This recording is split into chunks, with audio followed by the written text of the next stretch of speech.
Okay. So today I wanted to talk about the option period.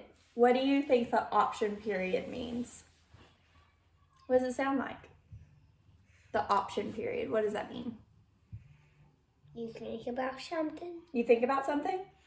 That's actually right. So the option period is a negotiated period of time at the beginning of a contract where you think about whether you want to go through with the contract or not. So during this time, you get all of your inspections done and, evaluate the property. If you have buyer's remorse, you have the option to back out. Hopefully you don't get that far and then decide to do that, but sometimes it happens. But yeah, the option period, you pay a small fee and it's typically going to be a 7 to 10 day period, and you get to change your mind if you need to. If something comes up that's major in the inspection that you can't negotiate and aren't okay with. So yeah, that's the option period. In the next video, I'm going to talk about red flags in during the inspection. So what do you think about that?